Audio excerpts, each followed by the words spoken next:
If we could represent Darksiders franchise as an RPG character, it would most certainly be an individual with maxed out charisma. This is a series of games with hordes of devoted fans, thanks to its distinct visual art style complemented by a set of characters with expressive personalities. Thanks to it, Darksiders has a very characteristic feel to it. This series has a soul. As a result of its distinct theme, Darksiders games were able to amass such a cult following, yet unfortunately they didn't manage to break into mainstream gaming, the kind of games that you had heard about but not necessarily played. The base gameplay, while very competent, isn't anything particularly original or groundbreaking.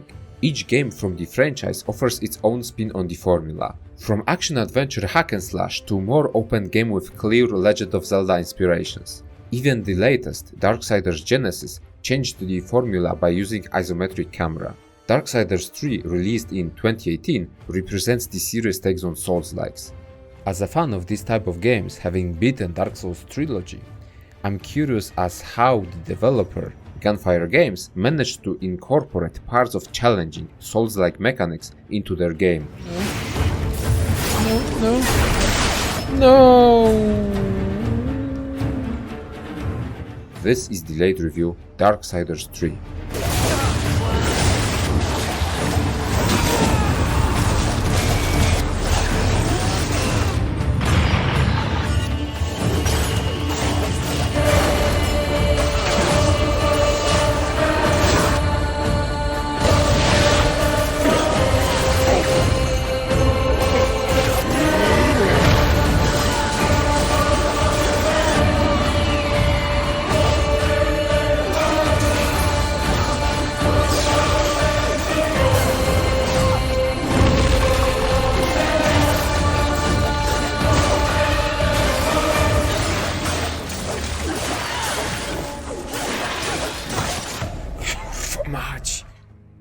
This review format is designed to be a longer video form, going pretty in-depth into plot and especially gameplay features of Darksiders. I'm also passionate about games. This is my way of venting, analyzing and critiquing various titles. I'm an achievement geek, so there's also the closer look at achievement structure of the game. Finally, I'm splitting this video into light on spoilers parts for people who might be interested in experiencing the game themselves after watching the video. Then I'll be diving deep into spoiler section, analyzing certain boss fights or culminative plot points. Every part is timestamped for your viewing convenience. My analysis of the game is based on 60 hours of gameplay. In that time, I have finished my first playthrough on apocalyptic difficulty, exploring the whole game world and checking out every nook and cranny. After that, I played through the game again on Armageddon mode, which is New Game Plus, this time with different combat and difficulty settings. I also own both DLCs released for the game and fully completed both of them. Needless to say, I acquired every achievement available in Darksiders 3. This review is also based on a PC version of the game. Yeah, I know, but I just hate controllers. A note of importance. I haven't played Darksiders 1 nor the second game. I have watched the plot summary videos on YouTube, as well as Whitelight's 3-hour-long video on Darksiders 2 when I was researching the topic for my Darksiders Genesis review. Links are in the description. So I'm familiar with the general ideas and feel of the gameplay, as well as the general scope of the franchise narrative. After experiencing Genesis, I thought that I should try the third game, as it was the only one that was still a mystery to me. I knew almost nothing about it, so experiencing it firsthand felt like the way to go. Why am I telling you all this? Because Darksiders is a long-running franchise with devoted fans. There are gamers heavily invested in this series, people who might have different expectations than me. I am going to look at this title as a self-contained product. I might draw few comparisons to Darksiders Genesis, but I don't want to rely too hard on it. Darksiders 3 was released in 2018, while Genesis was released in 2019. Comparing a game to its successor is simply not fair. So, with all that being said, let's venture into apocalyptic landscapes of Darksiders 3. Why did the creator construct a universe teeming with imperfection, misery, sin? Among the scholars of both heaven and hell, this query is known as the riddle of sorrows. If sin is itself a part of the grand design, is not sin then, by definition, divine? Darksiders' lore deals with motives of endless conflicts, fight for power, deception and treason, assigning very human qualities to inhuman godly entities, showing an imperfect universe. It takes a great deal of inspirations from the Bible, then mixes it out with fantasy elements and strong symbolism. The world of Darksiders is consumed by the eternal conflict between forces of hell and heaven. Humanity is trapped in the middle of it, powerless to stop the incoming onslaught. But even the strongest hellish lords or angelic commanders have to reckon with the series' protagonists, the Four Horsemen. War, the protagonist of the first game, Death, the lead character of the second Darksiders. Biblical famine and pestilence are being changed into fury and strife. Horsemen are dripping with overwhelming personality and charisma. They are psychopaths used to never-ending conflicts and vicious killing, but they share the common goal. You see, horsemen are the last of Nephilim, a race being a mix between demons and angels. By the order of the Charred Council, they had slain their own people, effectively making Nephilim race extinct. By doing so, the Council bestowed a great power upon the horsemen, and now the riders serve to uphold the balance between heaven and hell. Neither side should get an advantage. It is a matter that requires delicate attention. You should have called Strife. He's the delicate one. The 7 deadly sins have been released, by whom we cannot say, but the 7 roam the earth, free of our prison. The balance between order and chaos is already in jeopardy. The 7 cannot be left unchecked. We meet Fury as she accepts her new assignment. War, her brother, is said to have prematurely unleashed apocalypse on Earth. The twilight of the human race has begun. Gamers who played the first Darksiders will notice that the adventure takes place before the events of the first game, making Darksiders 3 a prequel. Fury's journey takes place in the early stages of the apocalypse. The task bestowed upon Fury challenges her to track down and defeat the 7 deadly sins, wreaking havoc on humanity's ruined world. With her goal clearly stated, our protagonist lands on Earth. She is accompanied by the Watcher, an advisor to the Horsemen. Watcher is also a neat device for the writers to communicate any lore or plot exposition to the player. Watcher's remarks usually annoy Fury, but as time progresses, we can see that she changes her demeanor towards the world surrounding her. Darksiders 3 plot revolves mainly around the mission of finding and dealing with 7 deadly sins. As Fury chases her targets, writers explore her personality. Fury is a flawed character, extremely ambitious and eager to prove herself. She has this antagonistic relation to almost every other character, including her brothers. It's no secret that she strives for a position of the leader of the group. I can handle those fools in my sleep. But when this task is complete, I demand that you grant me my rightful place leading the Horsemen. She's devoted to achieving her goals. Writers conveniently use this quality to reduce the scope of the narrative. Fury focuses exclusively on her mission, making very little deviations from the course assigned to her by the Charred Council. Don't get swayed by my 60 hours of gameplay. The main story can be completed in less than 15 hours.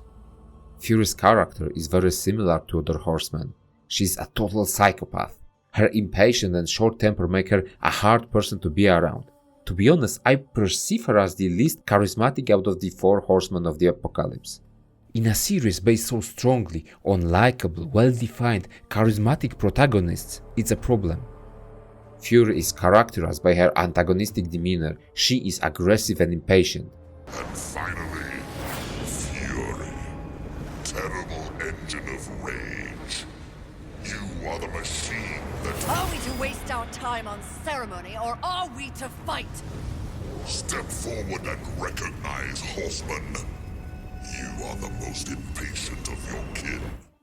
Writers treat Fury in a very superficial way. Her first cutscene opens up with her telling her horse how bored she is and how she strives for some action and killing. Dreams more thrilling than reality. Had I known the new pact would be so exciting, I would have let walls separate my head from my neck then and there. Is it possible to die of boredom?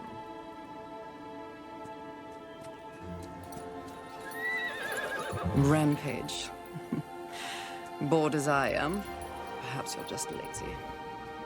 If I didn't love you so much, I'd kill you just for something to do.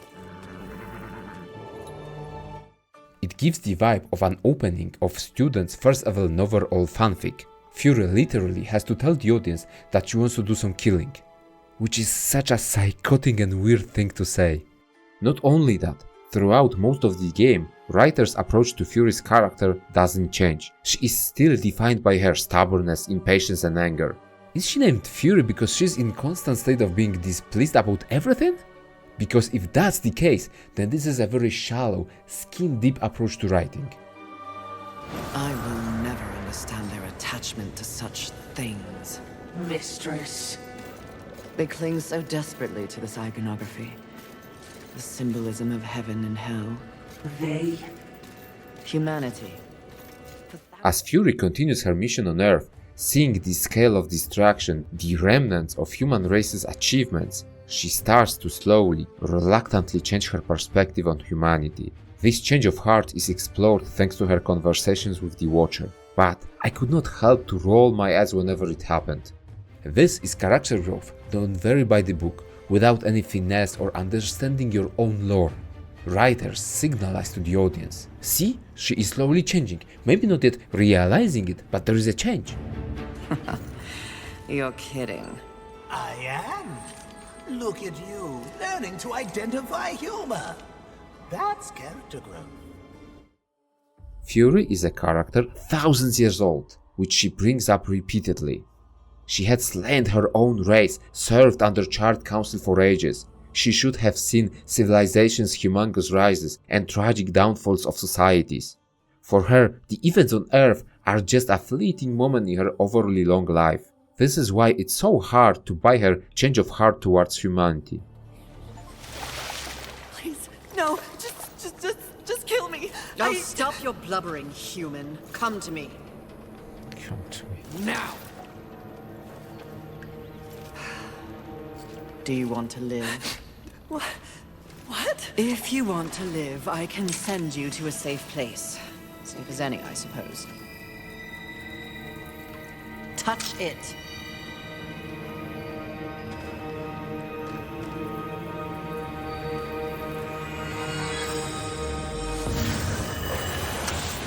Idiots. It's a miracle they ruled the Earth for as long as they did.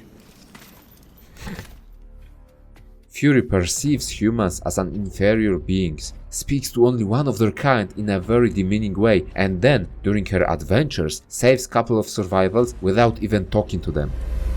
Help! Please! Hello, human. Touch What it. is this? What is this? Just touch it. There is a significant lack of interaction between Fury and Earth's inhabitants. Her appreciation towards human art and culture is a good start, but the game lacks some sort of an additional human character who would soften Fury's heart. A representative of the race who would interact with her more than once. Or maybe a couple of instances where she would help people and then, in return, they would help her.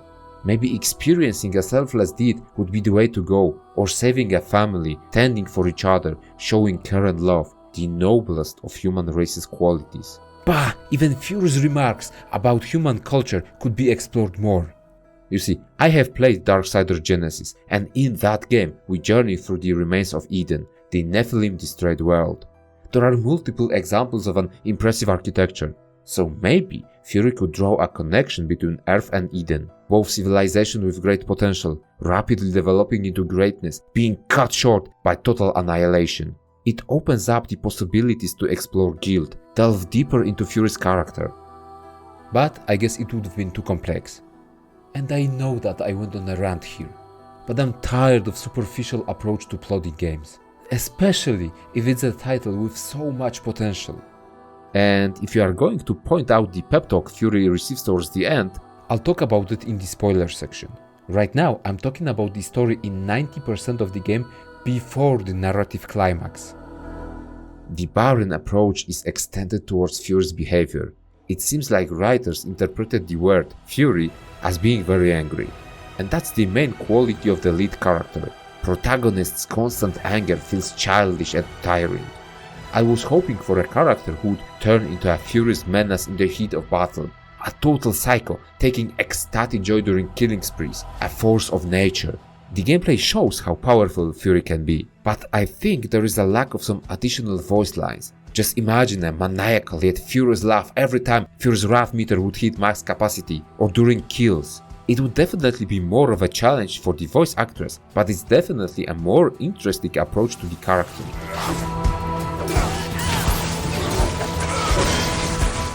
If I ended my analysis right here, it wouldn't paint a flattering picture of plot and the characters, right? Fortunately, the plot of Darksiders 3 has its own bright points, our redeeming qualities. Fury, being a deeply flawed character, albeit superficially expressed, is intentional. The fight against 7 deadly sins poses an opportunity to face her own weaknesses. Fury has to withstand her own flaws. She gradually battles her envy of the other horsemen, wrathful approach to surrounding reality, lust for power, or pride. It's also a part of character growth, this time realized in a more tactful manner. 7 deadly sins, created to be the downfall of humanity, turn out to affect Fury in the same destructive way. It's a hidden commentary pointing out similarities between the horsemen and humans. I think it's great. Fury's unconvincing journey reaches a culminative point near the end of the game. That's the moment when writers actually provide compelling reasons for her transformation. Sometimes a shocking event, a tragic downfall, is all it takes to change one's life. With the help of others, Fury has to rise to the occasion and complete her personal journey. I'm going to explore the ending and its meaning in the spoiler section. The plot starts kinda bland, with very weak and shallow storytelling, failing to understand its own world. Fortunately, there is a narrative payoff towards the very end. With quality of writing improving, Darksiders 3 delivers a satisfying end to Fury's apocalyptic adventures, raising stakes for the future of the franchise.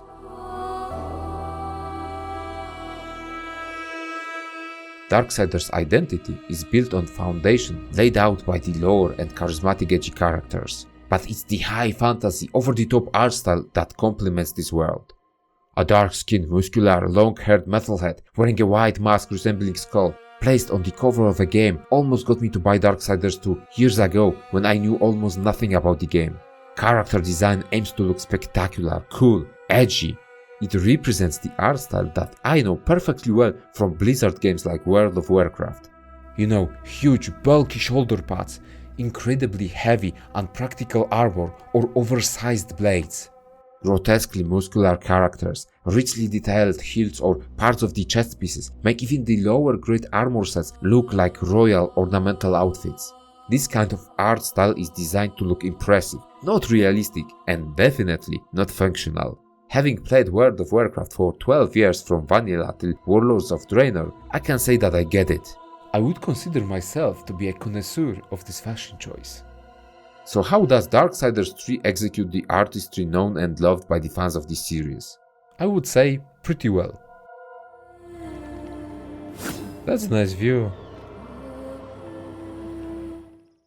Unreal Engine 4 is known to be an extremely reliable and strong device in creating massive, breathtaking set pieces. Gunfire games are not able to realize its full potential. Still, there are glimpses of greatness in Darksiders 3. Overgrown, ruined city with skyscrapers slowly being devoured by huge branches and roots. Mother Nature takes back what's hers. Then players will get to navigate through the maze of underground caves, densely covered with cobwebs and blue, fluorescent exarchs. That's a cool place. A really cool place. If you want to light up the darkness, then you might venture into sprawling caverns, flooded with molten lava, a truly hellish landscape. Darksiders 3 offers variety in its scenery. Unfortunately, level design successfully suffocates the potential of Gunfire Games' talented artists. Zones do not contain many open areas, forcing players to journey through wider or sometimes very narrow corridors. Smaller scale environments limit the possibilities to include huge, picturesque viewpoints or landmarks. Characters in Darksiders 3 show the same over-the-top fairy tale features fitting well within the art style. Undead angels with huge swords, hulking skeleton centurions using huge shields, or those weird fat mages sitting atop hovering thrones. What the hell is this thing? Like Mazda Mundi? Lord Crow? Thoughtfulness and creativity of some designs impresses with weird new creature types. I mean, what is that? Is it a bipedal rat? Lizard? True genius shines with creatures that are not a simple wool-like monsters standing on two legs holding a sword. If it's hard to compare a fantasy creature to an existing one, then I'll say that's an impressive design. Bosses are created to personify their respective deadly sin. They are a little bit uneven in terms of artistic merit. Wrath and the First Sin failed to impress. Sloth is just a fat bag, which I don't know why they went with this design. On the other hand, Pride and Gluttony show impressive creativity and understanding behind their designs. Lust is the absolute pinnacle of artistry in Darksiders 3. This is a boss which shows that developers understood the sin of lust in a much broader way than I had expected. I mean, if you would have to create a boss being a personification of lust, what kind of entity would you imagine? I bet most people would immediately sway to something akin of a succubus, right? Gunfire Games understood lust in a much broader way. This sin is tempting, yet sophisticated. Lust does not focus only on the sensual pleasures of the flesh. The demon asks a question, what do you lust for? But awaits for an answer referring to personal goals of the interlocutor. Success? Power? That's the real question. This iteration of lust is so impressive, beating every over-sexualized, more trivial takes on the scene. Every individual has a goal defining their life and a lust for fulfilling that goal. Brilliant! Darksiders franchise has a history of working with some juggernauts of voice acting. Mark Hamill, Troy Baker, Keith David. Darksiders 3 goes for less known but still very talented cast. The tragedy of Fury and her voice actress Cissy Jones comes down to unimaginative writing for the most part. The actress wasn't given much to work with. Conversations also show very subpar facial animations. Help! Really? And truly, as you know, I'm a demon about town, a busy soul. When it comes to the soundtrack, there are a few really nice themes. Haven City comes to mind as this piece relating to the lost bastions of humanity.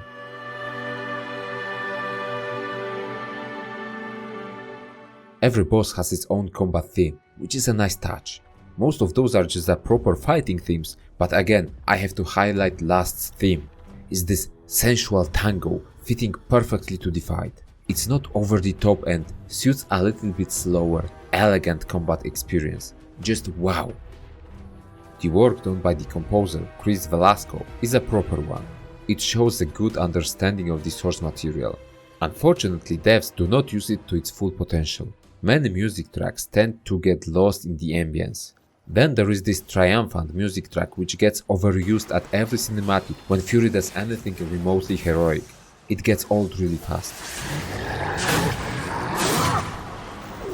The game at release was struggling with numerous issues and bugs. Right now it's mostly a smooth experience. In my 60 hours spent in game, I've got 2 crashes. It crashed. First crash. There are few bugs here and there. Sometimes placement after respawning seems a little bit off. On numerous occasions your session might get interrupted with loading icon. Even on strong PC and the game installed on SSD, which is crazy, especially since some of those loading times are pretty long. Okay, my remains are still here. Come on. And what is that? That loading? Why does it happen?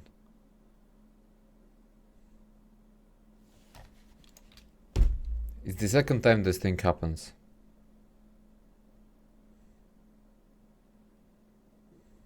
And I was here before, so why does the game need suddenly to load the other assets?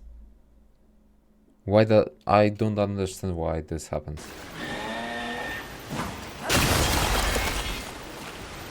Then there is this weird bug with soul clusters spawning incorrectly after player's death. I mean, they spawn on the wrong floor or in different place. On a rare occasions, souls might actually completely vanish from the game. There is a way to avoid this type of bug by spending any excessive souls at Vulgrim. The game gives you this option. This way you will never carry enough souls to make it frustrating if they'll get lost. Being able to change the difficulty during a playthrough and changing combat model is a big plus. If you would look at the patch notes, then you'll notice that the game had a rich history of being rebalanced. Developers added a whole new combat mode, more akin to traditional Darksiders experience. I'll talk more about this in the gameplay section. Post-release patches also raised level caps, rebalanced enemies, added new game plus, and of course fixed numerous bugs and glitches. This is why I prefer to play games late. I'm getting the complete, fixed experience. This way, delayed review should be timeless as I'm talking about the final iteration of the product.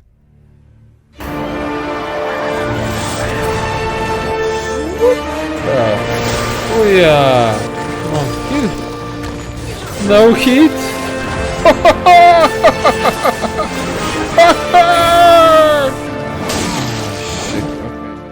Each Darksiders game took inspirations from different genres. The first game was an action-adventure title focused on hack-and-slash combat. Then Darksiders 2 introduced bigger open zones with additional content inviting exploration. This game had some strong Legend of Zelda influences. Jumping into the last game from the franchise, even Darksiders Genesis took the series into new grounds by changing perspective into isometric view, adding co-op play, and being a prequel to everything that came before it. Darksiders 3 is clearly inspired by the Soulslike genre, getting rid of few previous mechanics. This move proved to be very controversial among players. Fans of the series lost random weapon drops, instead getting few specific weapons which can be upgraded. Fury won't be riding on horseback. Exploration in Darksiders 3 is done on foot. No mount results in smaller, dense locations. I don't mind this change, as having a mount in-game forces developers to create bigger zones for the sake of using that mount. In many cases it results in huge swaths of empty land. I prefer condensed areas, or meaningful mount exploration if you really want to add those. As I said before, I haven't played Darksiders 2, so I'm indifferent to the changes. I'm more interested if incorporating Souls-like elements in this title works with the overall design of the game. Let me state right away, I do not expect the game to copy Dark Souls. Souls-like is a pretty vast genre with different versions throughout the gaming landscape. I wish for developers to iterate on it, transform the mechanics into their own thing. The major Souls-like influences in Darksiders are more tactical combat, focused on dodging and learning enemy attack patterns. Souls being used as a currency, which technically can get lost if player dies. System of Nephilim respites, mirroring Estus flasks. Lastly, system of serpent holes, which work as the checkpoints in a similar vein to bonfires in Dark Souls series. I'll talk about combat as the last thing, because that's the most impactful change in my opinion.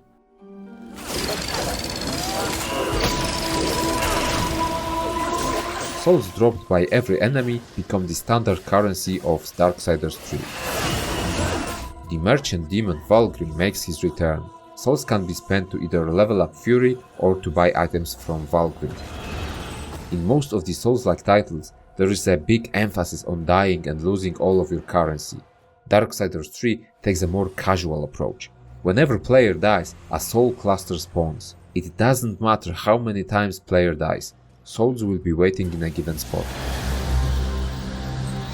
This mechanic sometimes bugs out and there are reports of players who lost their souls forever. Fortunately, Vulgrim accepts any amount of excessive souls in order to build up the progress bar towards the next character level. This way the risk of losing souls gets minuscule. Darksiders 3 doesn't put a strong emphasis on farming souls through killing enemies. Finding soul larger caches is way more efficient in leveling up Fury.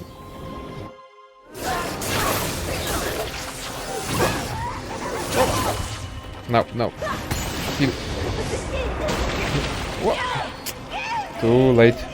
Nephilim respites work exactly as Estus flasks in Dark Souls games. This is basically a resource restricting players' exploration capabilities. You cannot continue your adventure without healing items. While Nephilim respites cannot be refilled at the serpent holes, they are getting refilled by picking up health vouchers which sporadically drop from killed foes.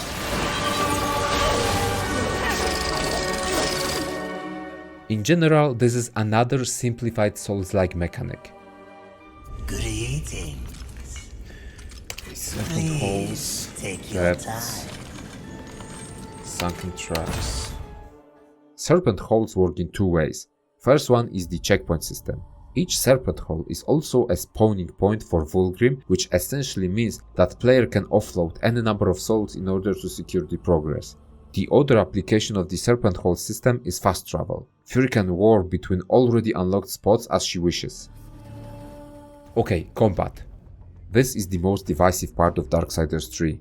The traditional Souls-like combat model relies heavily on stamina management, learning enemy movesets and animations, striking when foes let their guard down. Avoiding damage is done usually through skillful dodging, parrying or blocking. This system tends to punish players heavily if they take any damage. Darksiders 3 exchanges the chaotic, spammy hack-and-slash combat into a little bit slower, more tactical experience. Developers haven't incorporated stamina meter into the game, so players have to manage attack animation timings instead of a meter. It's important because the default Darksiders 3 combat mode locks player in the attack animation until the action is done. There is no animation cancelling, meaning that if you have attacked an enemy and the other monster is swinging at Fury, then player cannot dodge until their attack animation finishes. No! This change effectively puts an end to attack spamming. Players have to weigh their chances of performing certain attacks in the correct window of time. Throughout the game, Fury will use few weapons. All of them have their own separate attack patterns. Some are capable of faster attacks, some use wider arcs, being able to hit multiple foes. Fury's base weapon is a barbed whip. Each weapon has its own combo list, so players can learn various input combinations.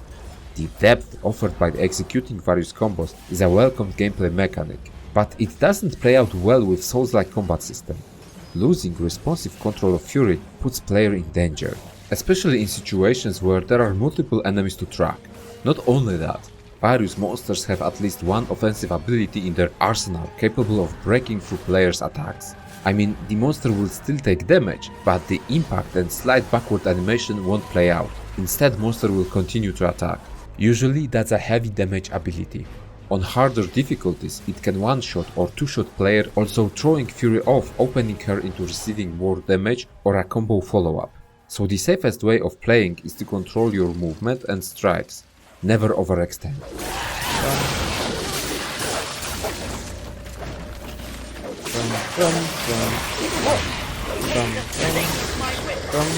No, that's the problem. In a game with hack-and-slash rules focusing on aggressive hit exchanges, it really feels off, especially taking into account Fury's character and offensive potential of her combos. Unfortunately, aggressiveness of the enemies further clips Fury's wings. As there are no reliable ways of crowd control, the only way of avoiding damage is through dodging. Dodge mechanic is elevated to be a crucial part of the combat. There is no blocking or parrying, so skillful dodging is a necessity. It requires getting used to enemy attack patterns. Gunfire games put a heavy emphasis on this feature by adding critical dodges. If you dodge the attack at the perfect, very short time frame, then it counts as critical dodge, allowing Fury to break enemy chain of actions and instantly counterattack. It provides a clear, strong reward for skillful play, as not only does it provide a window for dishing additional damage to a briefly helpless enemy, but also nullifies the combo string of the follow-up attacks. If this feature worked correctly, then it would put back player aggressiveness and full combo potential into the game, making it actually a very refreshing take on the Souls-like formula. Regrettably, there is a myriad of issues with this mechanic. Let me remind you, I have completed every Dark Souls game, beating every boss without summoning. Then I get to experience some similar games. Hell, my first video on this channel was done on the first Neo. What I'm getting at is the fact that I think that I'm at least decent in Souls-like combat formula. Having said that, for some reason I struggled hard with Darksiders 3 combat. I couldn't get the timings for dodges right. I was either too fast or too slow. It took enormous amount of time for me to finally adapt to the game. And it really kept me thinking, why is that? There.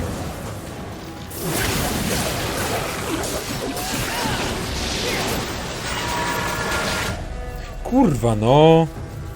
Why can't I play this game well? Is it something with the game, or am I that rusty? I believe it's all in the dodge mechanic. First of all, the enemy attack animations vary greatly, from regular swings to really fast attacks with almost no preparation. Then the game throws at you powerful strikes with extremely long, drawn-out animations. Like the enemy is swinging, then stops mid-swing in an over-exaggerated anime-style slow-mo, only to finish the attack in a lightning-fast strike. It's kinda hard to get used to that, but some of the other Souls-like games also use a very diverse pool of moves, and it never was that big of a problem. Sure, players will need to take some time to learn, but in Darksiders it felt like the game lacks consistency. And there is a problem with consistency, but it's not the one you think of. Invincibility frames as well as window for critical dodge are very short. Every type of attack animation sets the frames for critical dodge on a separate basis, meaning that for one type of attack it will be when enemy starts swinging weapon towards the player, while on the other ability it will be set moments before opponent's weapon is going to connect with our character. This means that player has to learn separate time frames for dodging every single type of attack. There is no common denominator. And I strongly think that this issue, connected to short timings on invincibility frames, causes avoidance to feel so unsatisfying and frustrating. The lack of hard crowd control makes disengaging a difficult task. Multiple enemies have dashing attacks where they cover surprisingly long distances. Trying to escape into safety is really hard.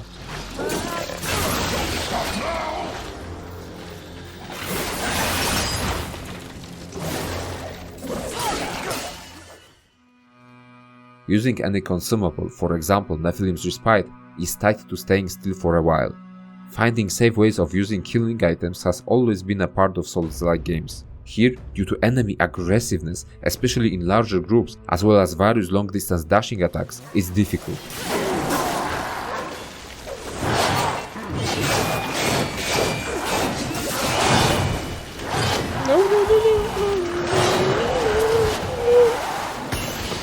I was too hasty. Camera work during lock-on mode is very subpar, sometimes effectively disturbing the flow of combat. Switching through locked-on targets is also inconvenient, especially on mouse and keyboard. Instead of a stamina bar, developers give players two other mechanics, Wrath and Havoc meters. Both fill up while Fury deals damage. Wrath abilities represent stronger skills, usually focused on damage. There is one defensive Wrath skill unlocked late in the game, which allows for crafting playstyle more suited to your needs. Havoc form can be used when your Havoc bar reaches full capacity. It's the ultimate ability, changing Fury into a devilish avatar of destruction. It makes the character invincible. Any damage taken just burns the timer of Havoc form faster. This way it's not only an offensive ability, but can also be used defensively. I often used it to secure a kill on a strongly beaten enemy without risking a chance of dying in the process.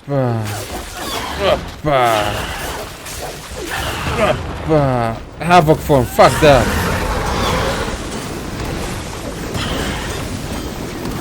Just die. What it means to live, Watcher. To face a worthy foe, if only for a brief time. I took a great issue with Darksiders' Genesis version of the Ultimate forms. War's Chaos form or Strife's Anarchy form were too powerful, allowing for cheesing or trivializing boss fights even on harder difficulties. I'm happy to say that Darksiders 3 balances this aspect of gameplay much better.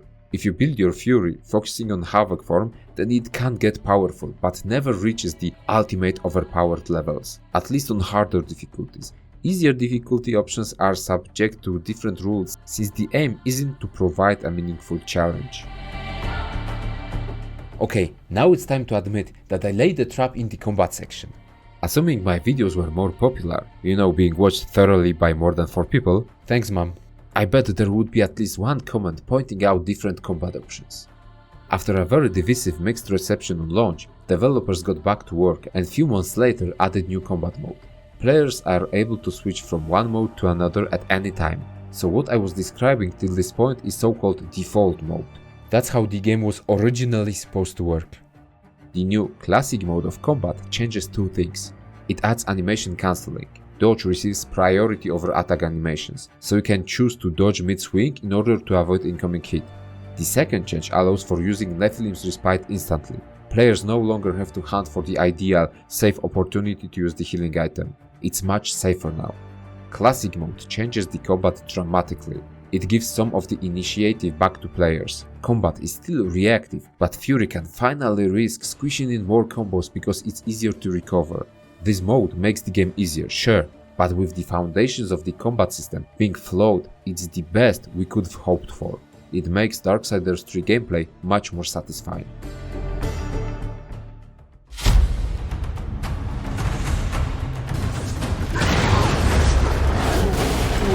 That's a really slow attack. You will.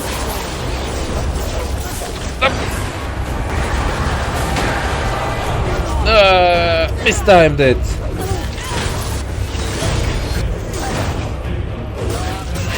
Boss fights are a beast of their own. They are specifically crafted to fit within the constraints of Darksiders 3 combat system.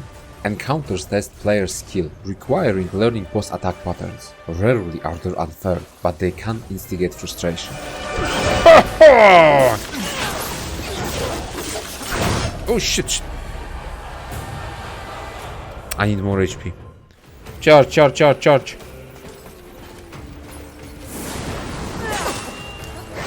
Kurwa no!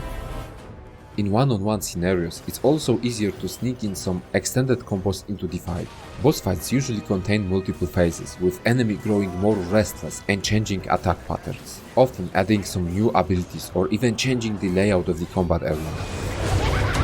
Okay, phase 2. First boss is the ideal introduction to the boss mechanics, also teaching players a little bit about platforming. Encounters are difficult and might take multiple tries in order to finally get it right.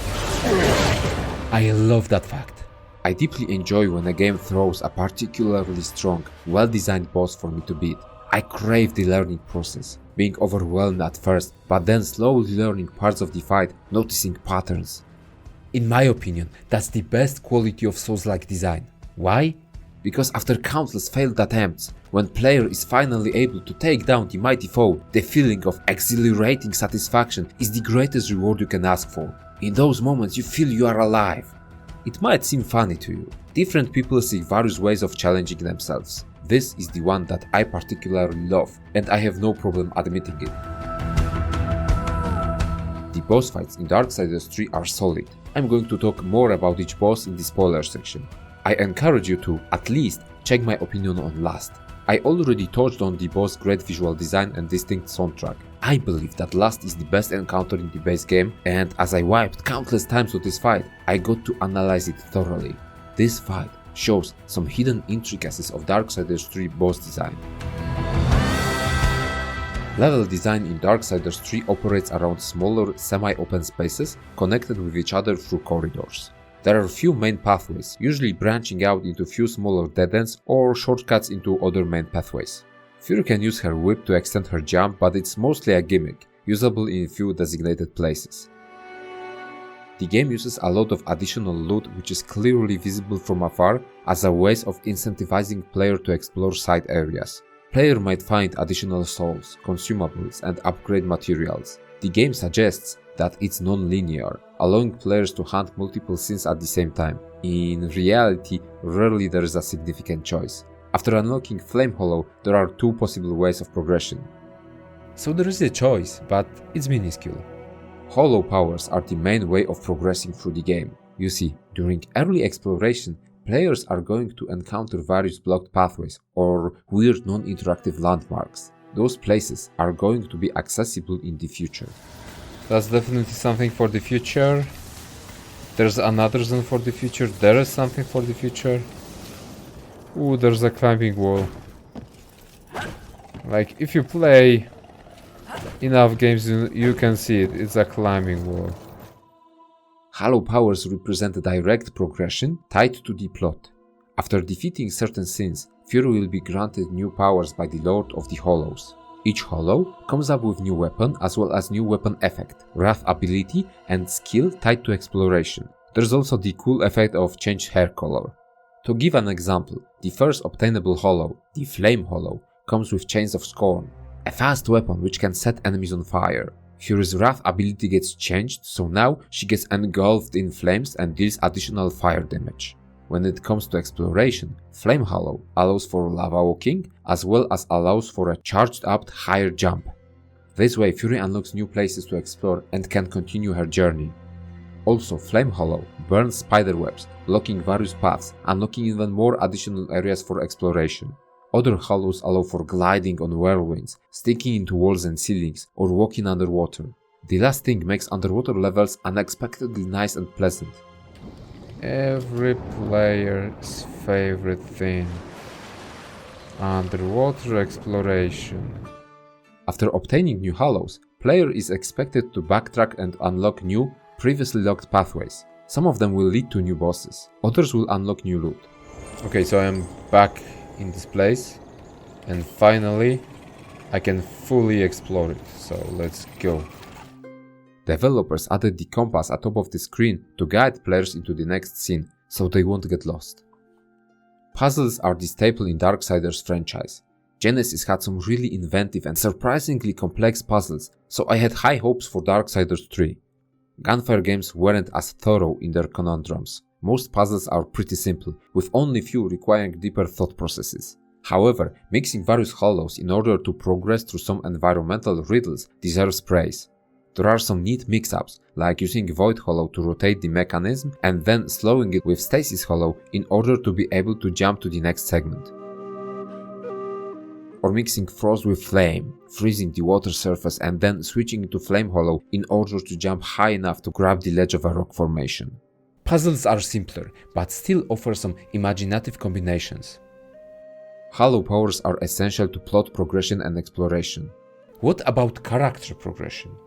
Fury obtains levels through spending souls at Vulgrim. She can also find consumables, granting her one free level up. Each point gained by leveling up can be spent on one of the three stats: Health, Strength and Arcane. Health raises HP, Strength raises physical damage, and Arcane raises damage in Havoc form, Hollow damage, Wrath abilities damage, and the damage of the counter-attack after successful critical dodge. Stat distribution takes a model similar to Dark Souls games. More points spent in one category reduce its effectiveness on higher levels, so you'll get more health points per 1 point spent on health at lower health levels than at health level 20 or higher. Every weapon owned by Fury can be upgraded. Althane can improve weapons if player has enough crafting materials. Upgrading your weapon of choice provides another reason to explore every dead end of Darksiders' world. Let's talk about player expression and build making. By choosing the stat spread and upgrading certain weapons, player slowly crafts a build suited to their playstyle. As I struggled with early game critical dodges, I went for strength build, sprinkled with a little bit of health. Then I focused on upgrading the whip. My hollow of choice for fighting was the lightning one, mostly because of its wrath power. Spawning a couple of whirlwinds seemed like a pretty easy to use ability. You know, cast it and forget about it. The game has some issues with visual effects clutter while using Wrath abilities. Flame Hollow's Wrath ability turns Fury into a living torch. Flames surrounding our character can get in the way of players' vision, making it hard to read our opponent's actions. The same thing is true for Whirlwinds. The Force Hollow actually offers an interesting secondary weapon. The hammer is able to break enemy guard or parry stance. Its slow attack speed was a deal breaker for me. Anyways, even choosing your fighting hollow adds more to the encounter. The last and most meaningful part of creating a build for your version of Fury is your enhancement selection. Enhancements can be found while exploring the game's world. Each weapon can be enhanced. Each enhancement has two passive effects. One is added to the attacks of the weapon, so it works only when Fury uses said weapon.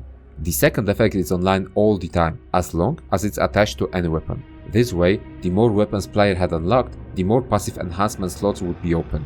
Enhancement effects vary, from defensive ones, increasing physical damage reduction or arcane damage reduction, to effects slowly regenerating health or generating wrath or havoc bar as time goes. If you struggle with dodging, then Obscure's enhancement can help you by adding some invincibility frames to your dodge. Enhancements can be also upgraded. This way developers provide a very light build making options for the players. Some of my best work. Okay. So plus 25% invincibility window after evade. Should be good. Interesting. Darksiders 3 also gives player an option to unlock new armor for Fury with some stat boosts, further helping in strengthening your playstyle. New Game Plus even adds an option to upgrade the armor. The only downside that I noticed is that all of the armors, besides the one from the DLC, are recolors, which is kinda lazy. This is the spoiler part, so spoiler alert. I'm going to talk about the major events in the plot chronologically, then I want to give my opinion about boss fights. That's all. If you don't want to spoil the game for yourself, then use the timestamps in the description of the video in order to skip this part. The balance between order and chaos is already in jeopardy. The Seven cannot be left unchecked. War is in chains. Death is missing. Strife attends to other matters. The last time you faced the sins, it required all four of you. I can handle those fools in my sleep. But when this task is complete, I demand that you grant me my rightful place leading the horsemen. If you would trade obedience for a title, so be it. But never make a demand upon us, horsemen. You depart immediately.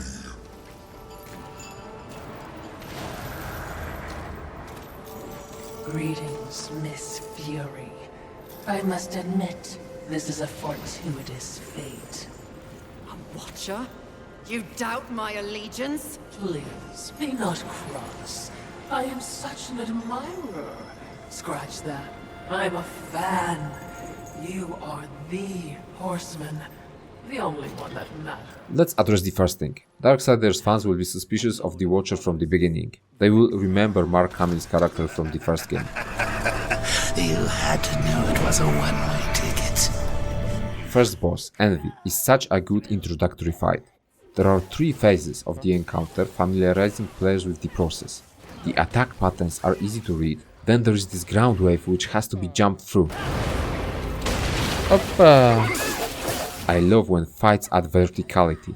Speaking about verticality, it gets taken to a whole new level thanks to mini gauntlets requiring platforming to get to Envy and take her down back to the ground level. Even though this version of Envy looks kinda uninteresting from the visual standpoint, the fight is good. Oppa! No. Exploration of Haven and then getting to Maker's End shows the scale of destruction on Earth. But as I said before, it lacks meaningful interactions with humans. Music to my ears. Feel the burn of living flame!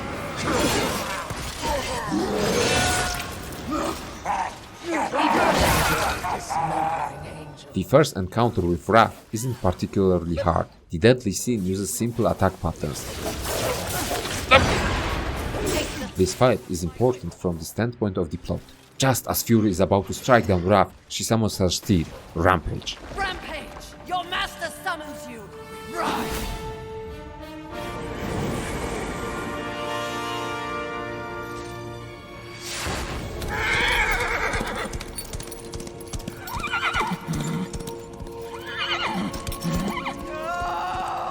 This is one of the few examples when Fury shows emotions other than blind anger, dissatisfaction or disdain. She is shown to truly care about her steed. This event provides an excuse for developers for not implementing any mount mechanics into the game. Unfortunately, the Rampage's killer is never discovered. There is only the evidence of angelic blades being stuck into the horse's body. I have a suspicion that at some point there were plans of exploring this side story, but were probably scrapped due to lack of time or resources. I mean, Fury is the horseman without a horse. It's a pretty big deal. Leaving it without conclusion seems like a pretty poor choice. You will need this.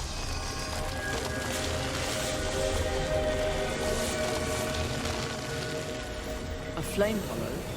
For what purpose? Lord of the Hollows, a mysterious and menacing figure, saves Fury and bestows first hollow power upon her. He also casually assigns a side quest to her. Find and kill the demon Abraxas. This task will turn out to be much more important than many first-time players might think. He threatens your balance. His very soul must be brought to me.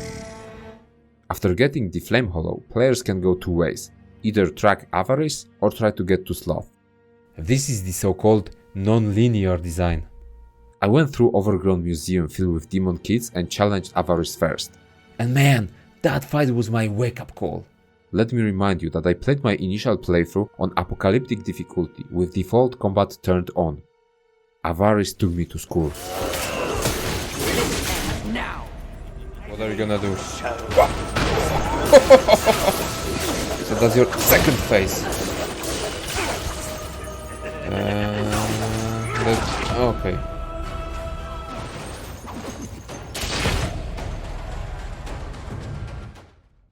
The arena looks so impressive. Actually, I wondered how the surroundings of this scene will look like. Not so long ago I have played Darksiders Genesis. Mammon, one of the major bosses of that game, had the same encounter theme. A greedy hoarder. Mammon's fight took place in a vault where Demon would use some ancient artifacts and dive in, then re-emerge from the piles of gold. Avarice's arena is more like Hoarder's wet dream. This being takes everything it can and stockpiles it into huge towers of treasures and trash.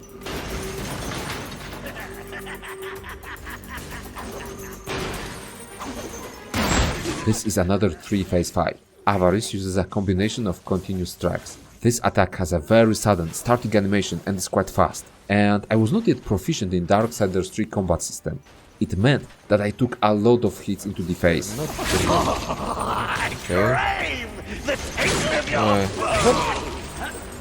This fight took me like 3, maybe 4 hours to beat. That's a lot. But it reminded me of my humble beginnings with the first Dark Souls. In that game, the gargoyles were the same wake-up call for me. I needed to practice in order to understand how the combat works. In the end, I figured out Avarice's patterns. I was even able to bait out his jump ability. The deadly sin is going to jump ahead of you. So if you are moving into one direction, wait till he starts jumping, then dodge into opposing direction. You'll avoid the massive hit. Second and third phase are all about recognizing boss's attacks while it's holding trash. There's this neat aid when the garbage flashes gold just before Avarice swings it.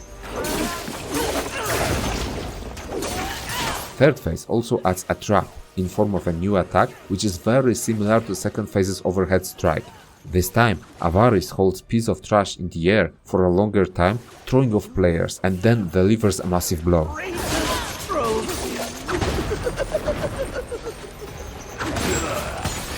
Learning to recognize this pattern will secure a win.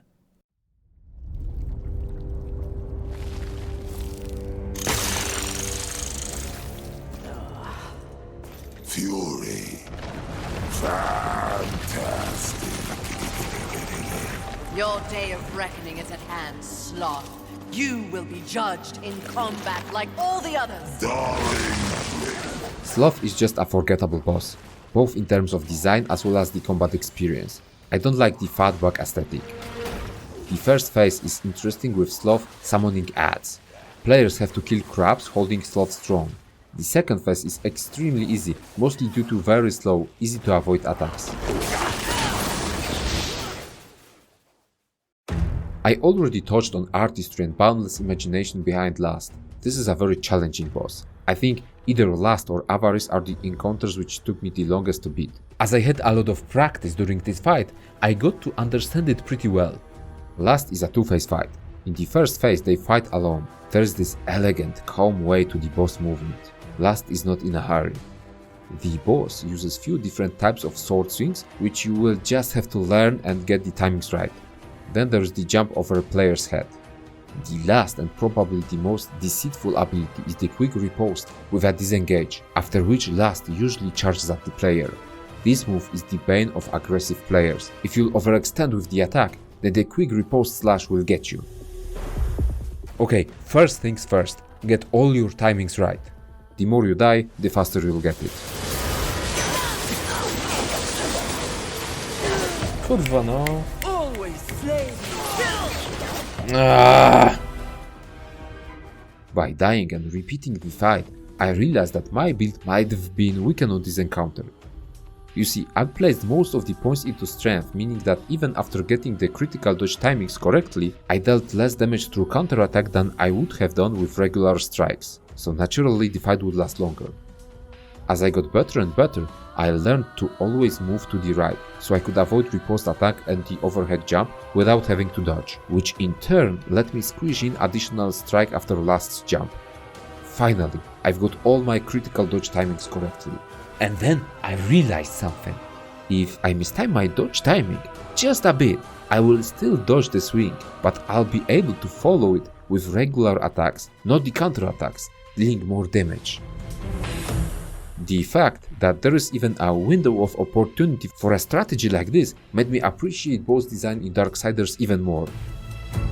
Second phase adds Uziel to the mix. Last actually works the same as in the first phase, it's just the angel that makes it harder. And he makes the encounter significantly more difficult.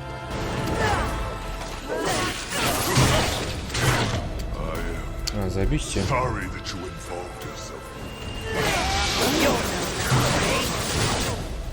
Kurwa no. Don't let your rage Full HP, full HP. Uziel's attacks use wide arcs. Player has less space to operate and has to be aware of two enemies at the same time. Fortunately, Angel's attack roster is pretty limited, making it easy to learn his abilities. After that, it's just about baiting his charge attack and dodging through him as his belt swing doesn't reach to his back. Then try to deal some damage to Last. Rinse and repeat. Players unlock the Force Hollow after defeating Last. The raw power of force itself is The idea that switching to it makes Fury extremely heavy is explored multiple times in the game. First, as a means of comfortable underwater traveling and fighting experience, then as a part of some puzzles later in the story. Nice try, but Lust already tried that trick. Gluttony. Mistress!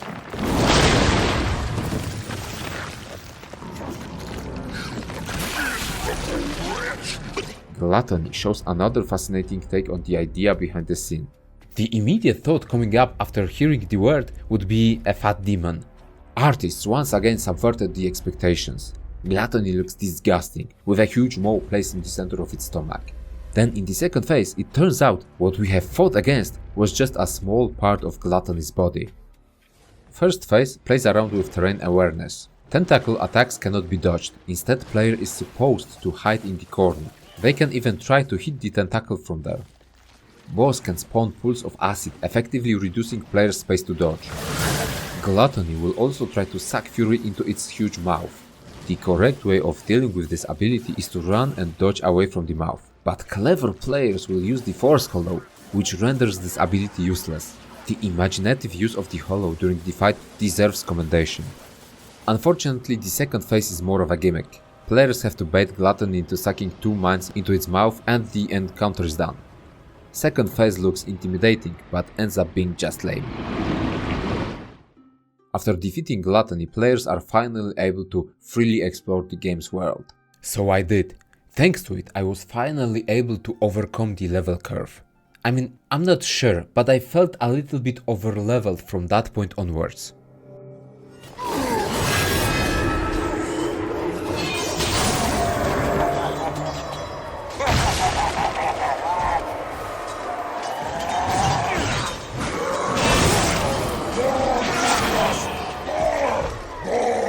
Second fight with Wrath was a cakewalk. It takes place on a large arena. The boss has reduced HP in the first phase as it can heal itself by killing other combatants. The trick is to either kill other fighters before Wrath or just totally nuke the boss. I went for the nuke option. Second phase offers more of a traditional fight with some decent combo strings.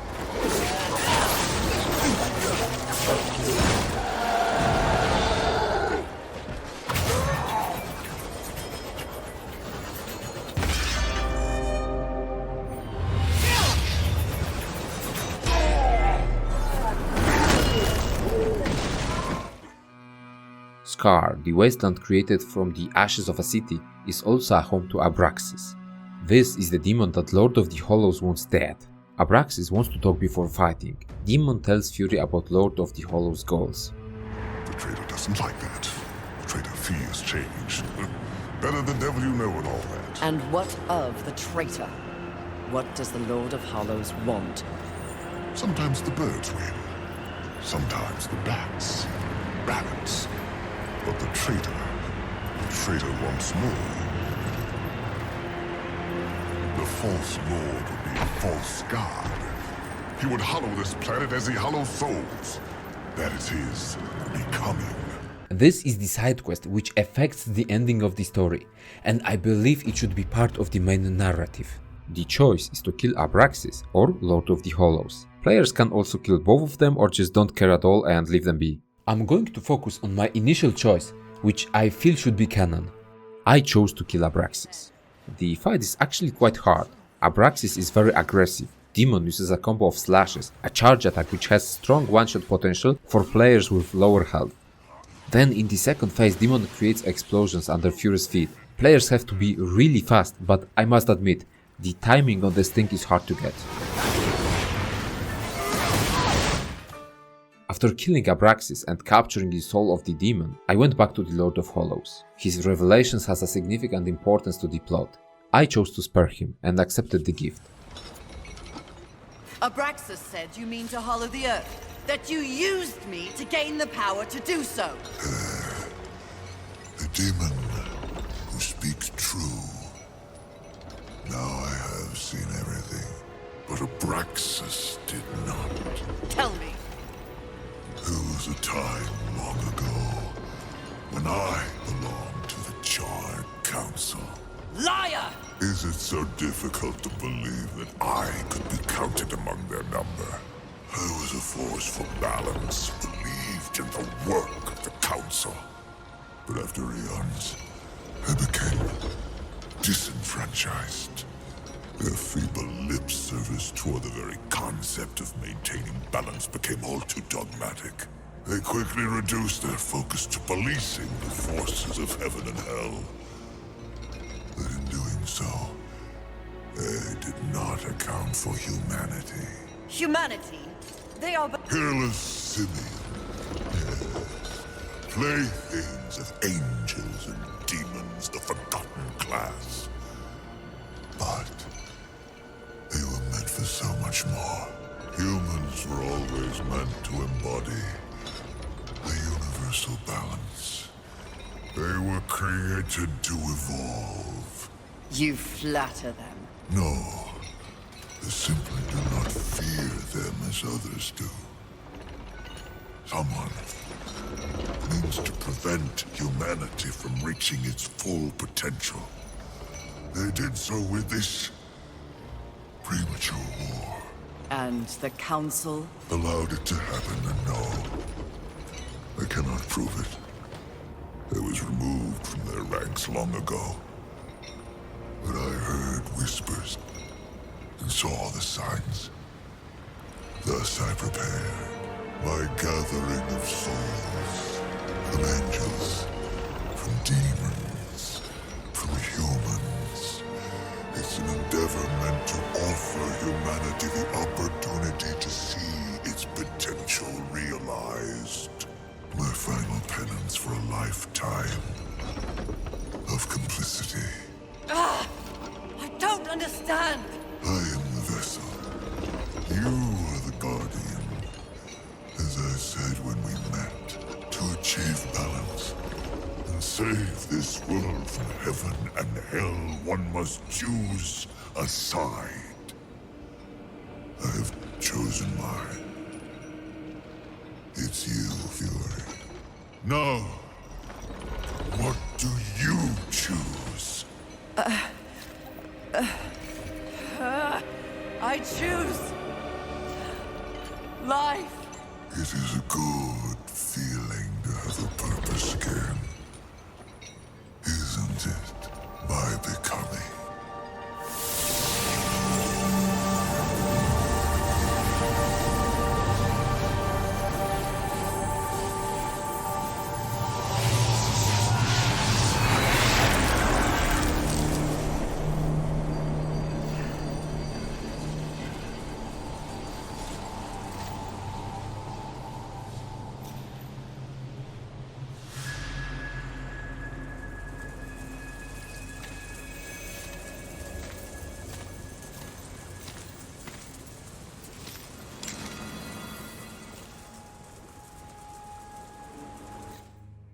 This powerful gift, as well as a story revelation, are just a part of the side content? Why?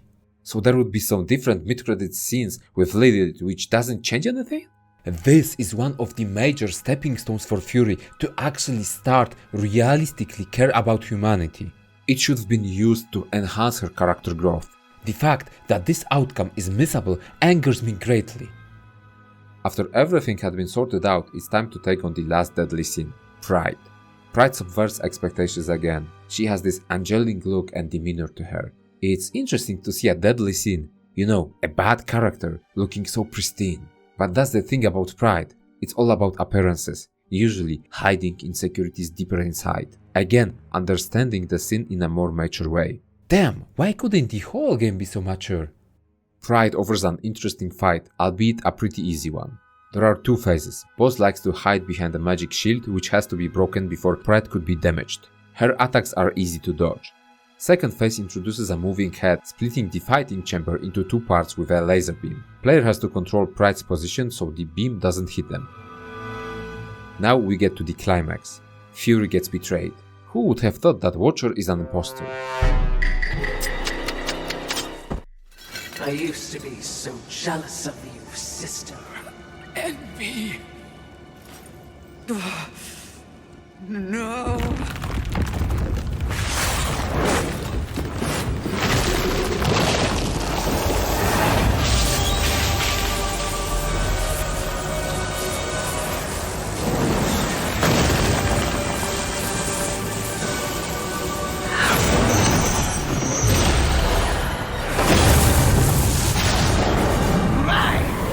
It turns out that Envy assumed the form of the Watcher in order to exploit Fury, steal her power and the power of all of the defeated deadly sins.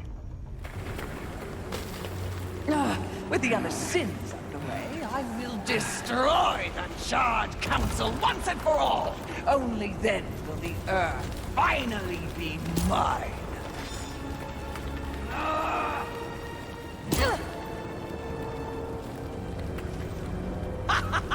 Pride goes before the fall! A bit on the nose, but the message is clear!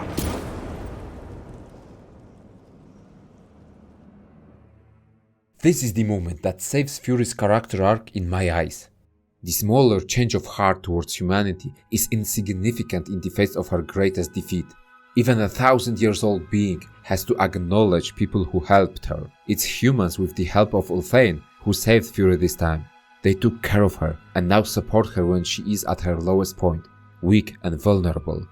This is potentially a life-defining moment for Fury. And it would have been even more powerful if we could take for granted the Lord of the Hollow side quest. With the help of humans and Ulthane, Fury journeys through the portal in order to defeat Envy.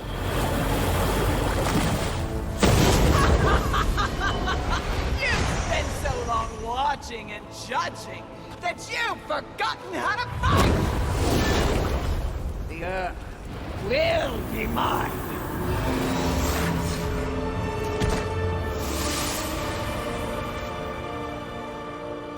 It's over, Envy!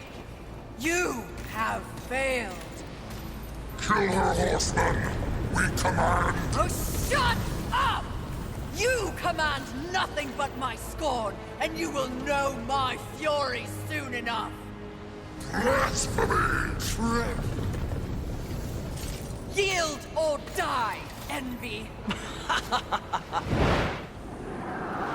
Fight against Envy is quite demanding. Her abilities are just pure fan service. She uses weapons of other horsemen. Not only that, she uses their abilities also. Then mixes it up by summoning souls of the called Deadly Sins to perform one of their hallmark attacks.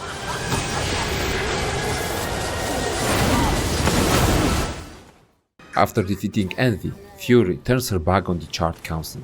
Again, there's a subtle difference depending on what player did with the Lord of the Hollow's quest. However, it seems like holding the gift carries with itself strong lore significance.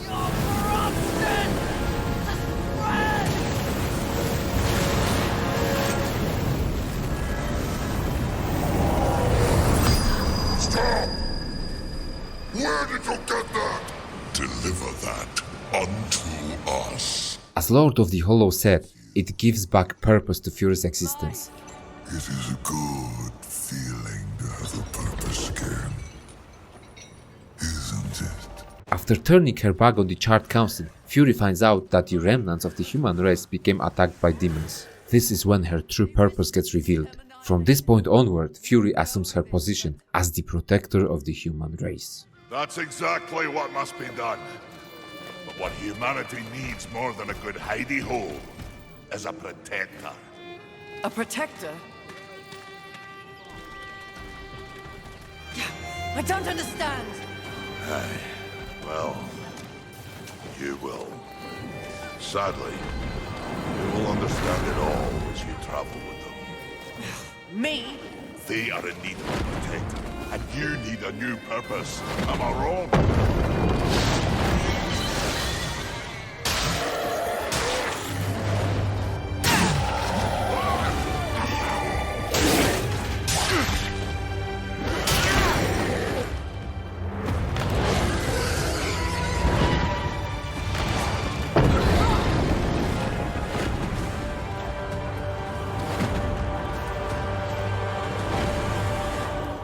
I vow to use all of the powers in my possession to protect humanity.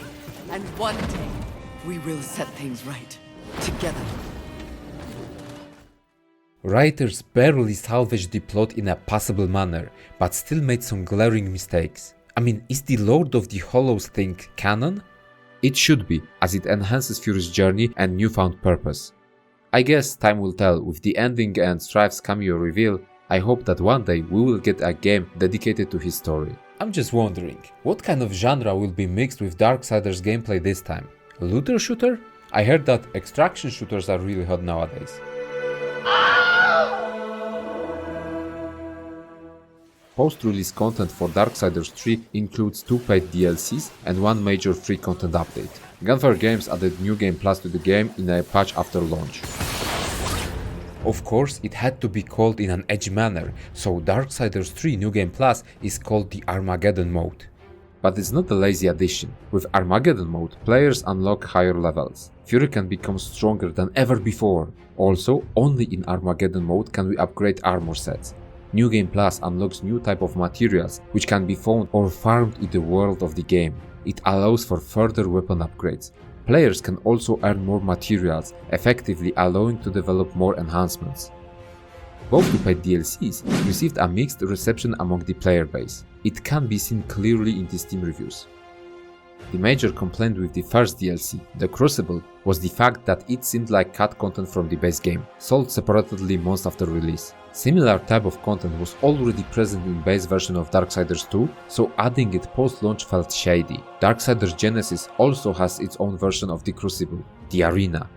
And it's the base content which is a welcomed addition, as it allows players to grind for additional souls and master their fighting skills. The Crucible in Darksiders 3 is an arena-type zone where Fury fights against consecutive waves of monsters. There are 100 levels in the Crucible to complete. Gunfire Games went for an interesting design choice. The strength of the foes in the Crucible scales with Fury's level. This way, there is no cheesing of over-leveling the content. Even reducing the game's difficulty will decrease the amount of the rewards, so there's a clear push towards it being a real challenge. Talking about rewards, the Crucible offers its own currency for completing every 5 waves, the Crucible coins. Each triumph brings you closer to the pinnacle. Will you stop here, content in the spoils of your victories so far? Or will you forego these meager earnings and instead carry onward for a chance at even greater riches? This is the moment when player is asked if they want to continue or take whatever they got and leave. Every 25 waves there is a boss fight and a checkpoint, allowing players to start from that point onward if they manage to kill the boss. If player dies during the Crucible climb, they lose their potential coin reward amassed during the run, so there's a little bit of a gamble. Can you survive the next 5 waves? The Crucible can be also used to farm the souls, as no matter if you win or die, you can collect the souls anyway. New currency can be used to unlock new types of armor, new hollow-based enhancements, or there's a way to farm enough of the coins to buy some of the rarest crafting materials from the base game. If you don't feel like buying anything, then Vulgrim will gladly trade your coins for souls. Players who will manage to defeat all 100 waves in one go unlock a secret boss fight. It works pretty much as the Crucible in Darksiders 2. Overall, it's a welcomed addition. It complements the gameplay and progression in a meaningful way without seeming like it's necessary to attend to this side activity. Unfortunately, the fact that this is a base content in other Darksiders games leaves a pretty stinky stain on this DLC.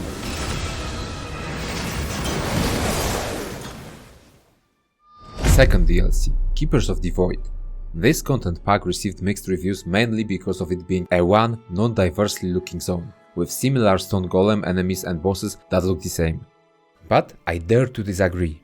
Before I'll elaborate, let me tell you about another key reason as to why I play complete, fully patched version of games. The new zone added in this DLC, the Void, incorporates 4 wings corresponding to each hollow power. This means that the enemies and challenges in that wing are scaled to fit the assumed player level at the point in the story when they unlock said hollow. To make it easier to understand, the Flame Hollow wing has weaker versions of enemies with lower levels because Fury unlocks Flame Hollow early in the game. Consecutive wings contain progressively stronger foes. Keepers of the Void DLC is designed to complement the progression of the player, not add additional challenge focused only on the late game. So if player who has already beaten the game would like to play this DLC, they would either have to play through the whole game again or load the late game save from their initial playthrough just before the final boss. But in that case, most of the DLC content would be a breeze. This is the kind of the DLC that I hate. I don't like replaying games just to access some additional content. Playing Darksiders 3 with both DLCs loaded is a preferable experience, as players can access certain parts of the Void while staying on the level curve. This way the content is current. Not only that, additional zone becomes crucially important on higher difficulties, as players will search for that additional edge, more souls, more items, crafting materials. It counts dearly on apocalyptic playthrough. That's a dangerous boy. You know what?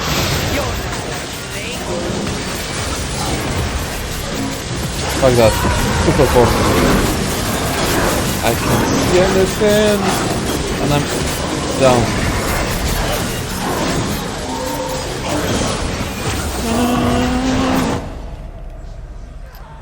This is gonna be hard. Now let's address the criticism. The Void is an ancient sanctuary-like zone, with huge towering running blocks and floating rock formations. The enemies residing there are the guardians of the sanctuary. There are a few types of different stone golems which in fact just change colors as player travels through hollow wings. So yes, new wings mean new recolors of previous enemies. But still, as a zone, Void is distinct and different from any other existing places. Darksiders Genesis actually has a very similar zone designed for gradual exploration. Hollow wings are built to be challenge gauntlets with few encounters and few puzzle rooms, each one themed after hollow power granted to Fury. This DLC finally expands the scope of the puzzles. They require more planning and thinking, more involvement from the player. Stasis and Force Wings incorporate previous hollow powers in their challenges, further increasing puzzle complexity. It's a shame that some of the solutions are pretty cheap and nonsensical. As an example, I can use this block puzzle. It contains 2 types of blocks. Regular smooth blocks and the ones with an orb. If you use Flame Hollow on the orb, it makes certain blocks change positions, the goal being unlocking the way forward. For a very long time I was wondering what I am doing wrong, only to discover that there is another orb underneath one of the blocks. There is no way of expecting this kind of change, as orbs always appeared on the side of the blocks. You might say that this kind of design rewards thinking outside of the box. In my opinion, it's just a poor design. It should be shown earlier, in a clearly telegraphed manner, so player could anticipate different configurations. Changing rules in the middle of a challenge represents poor sportsmanship. Still, the change to make puzzles more demanding is a welcomed one. Players wishing to test their fighting skills can also attempt additional, harder encounters. Each wing has at least one separate room or platform with challenging, strong enemies. Defeating those encounters awards players with rare crafting materials. Extra reward for extra effort. The final challenge of each hollow wing consists of the boss encounter. Massive sentry golems might look the same at first glance, but each one of them wields powers of a different hollow. They represent an evolving combat experience. with attack patterns being similar, but with each new boss, the ability roster gets expanded. Ionos is the final boss of the DLC. In my opinion, mechanically, this is the best boss fight in the game. Ionos is the leader of the Guardians and takes their various abilities, adding them into his roster of attacks. It's a perfect culmination of the gradual evolution of encounters in the Void. Ionos uses clearly telegraphed abilities which are easy to read, and after a couple of tries easy to dodge. This is a 3-phase fight. First phase mostly rehashes the attack patterns of earlier golems, with a Force Stomp keeping players at bay. This is the most deadly ability, being able to one-shot Fury on apocalyptic difficulty. This one skill controls the pace of the fight, punishing overly aggressive players, especially on default combat settings. In the second phase, Ionos conjures lightning and fire blades, introducing new abilities. This is a burn phase, where players can get aggressive.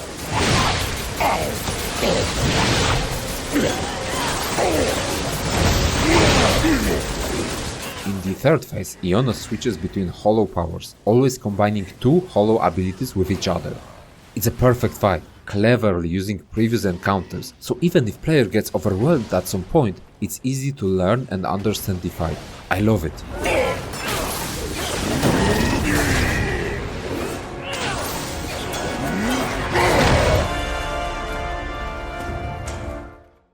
Keepers of the Void DLC adds two new enhancements to the game. They are hard to get, hidden deep within challenge gauntlets, far away from the main path. After defeating each Wings boss, Fury unlocks new hollow weapon. It offers new combos and new attack animations which might be suited more into your playstyle. Player can activate one of the weapons assigned to each hollow. But I wanted to check one thing. You see, players can allocate enhancements into both hollow weapons. The question which popped in my mind was if the enhancement placed in inactive weapon still benefits Fury. Turns out it does. Okay, so let me check it, okay? Here. This is Lens of Scorn, this is Polyarm of Scorn, and they both compete for the Lightning Hollow spot. So if I'll take Polyarm of Scorn, I'm attuning it, I'm losing Lens of Scorn. So let's go with the Lens of Scorn first. Let's go where is this one? Amount of havoc bar generated per minute, 3%. Okay. So Lens of Scorn will generate havoc, and Polyarm of Scorn will generate health.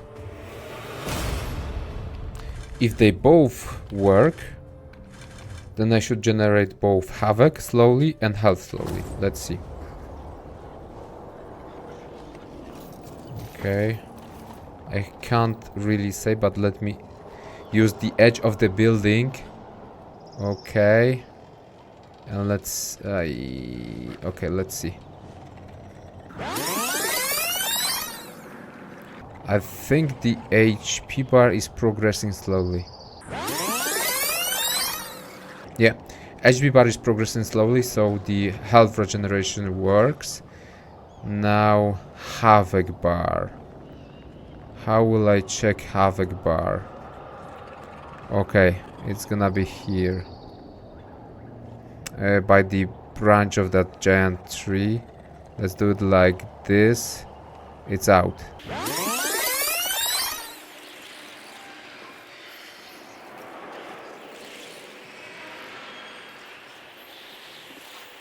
Okay, it works. It touches the branch right now, and it didn't when I set it up there. So both of those things work, which is pretty cool. And the DLC makes your character actually stronger. At least it gives you the opportunity to make your character stronger than without DLC. I like it. So effectively, thanks to this DLC, players can further strengthen Fury by adding 4 new passive enhancement effects into their build. On harder difficulties, this is a massive boon. The last thing to discuss is the plot of the DLC, which is insultingly bad. Fury gets used by Volgrim. The demon gives her arguably the best armor in the game for beating Ionos, and both move on like nothing happened. So, in terms of the rewards, this is a massively advantageous content. but in terms of the story, it's just awful. We arrive to the part where I'm going to analyze about 100 to 200 most recent Steam reviews for the title. I really like to check opinions of other gamers, see what we can agree and disagree on. It's important to note that at launch, Darksiders 3 was a very divisive game within the fandom. Not everyone enjoyed the new direction taken with the gameplay and genre. On Metacritic and on Steam, this game has the lowest score from the whole franchise, Darksiders Genesis included. On Steam, it sits at a score of 76% positive reviews out of more than 9,500 reviews, while on Metacritic, the critic score shows 64, while user score hits 7.2. If you want to compare it with other games, first Darksiders game got a score of 83 from critics and 8.3 from audiences. Dev's Adventures got also 83 from critics and 8.0 from users.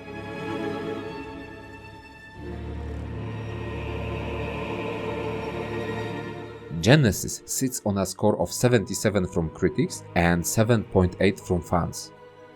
After looking at Steam reviews, I can clearly see the divide between players. Change of genre is the main point of contention. There are people who like it, gamers who don't care that much, and then there are players who feel betrayed. It's a natural risk when trying to spice up the gameplay in long-running franchises.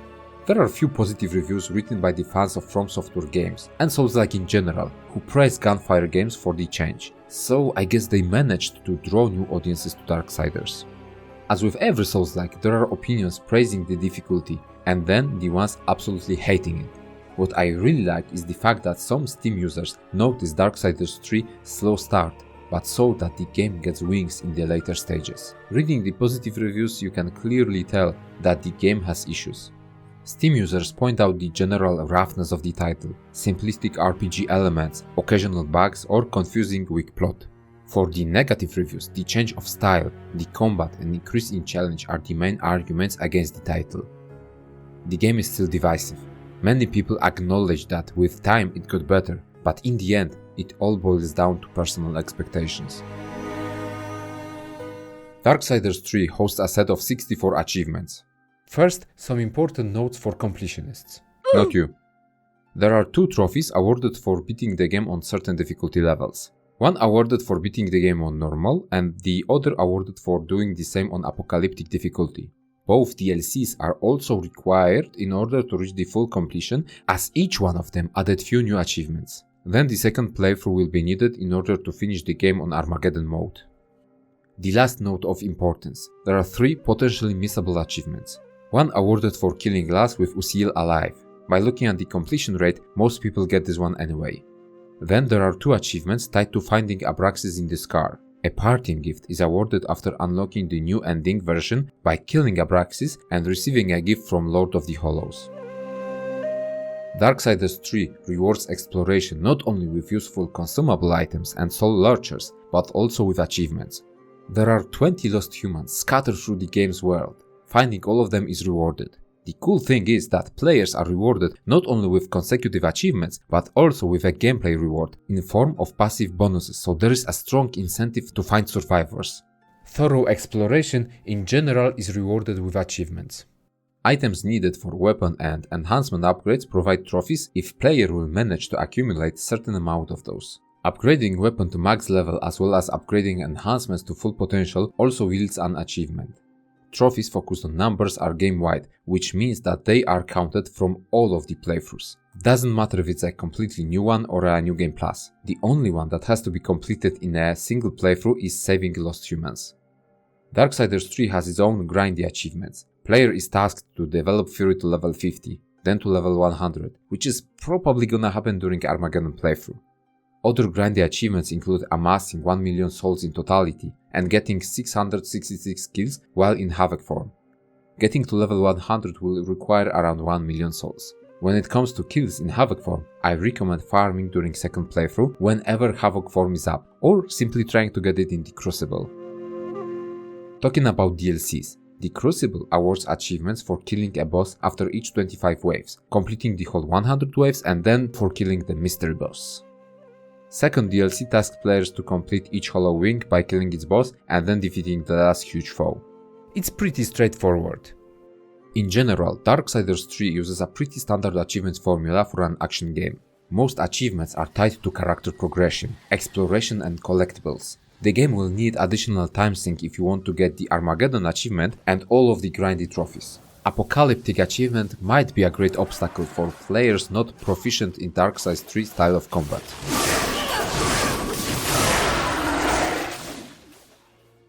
Darksiders 3 is an experience flawed in more than one way. It's also a part of the franchise dripping with charisma and style.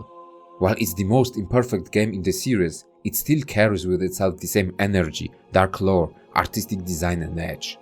This title is an extremely late bloomer, both in terms of its gameplay as well as the plot. Fury is the least charismatic and likable of the horsemen. The story revolving around her and the hunt for the 7 deadly sins is dripping with potential, but unfortunately gets good in the last hours of the playthrough. The experiment of merging Souls-like elements with tested, action-heavy hack-and-slash roots of Darksiders yields mixed results. The slower, tactical combat model doesn't fully gel with frantic, chaotic behavior of the enemies. Its full potential gets unlocked later in the story. Boss design on the other hand proves to be incredibly satisfying, offering challenging fights. This is a chaotic game which definitely got better with time. Gunfire Games released content updates and offered additional combat model, accelerating Fury's reactions, which makes combat a better experience. The question remains, is Darksiders 3 recommendation worthy? In the current state, it's definitely a solid proposition for the fans of the franchise. Unfortunately, for the rest of gamers and Souls-like enjoyers, it's a skippable title. Hey, thank you for watching this video till the end. It got much longer than I had anticipated. If you liked it, then hit the thumbs up, maybe leave a comment and subscribe for more similar content in the future. If you disliked it, then let me know why. I'm open for criticism. My question to you after this video is, how should Darksiders 4 look like if it will ever be released? For a franchise flirting with so many different subgenres, which ones fit it the most? So that's all from me. Bye.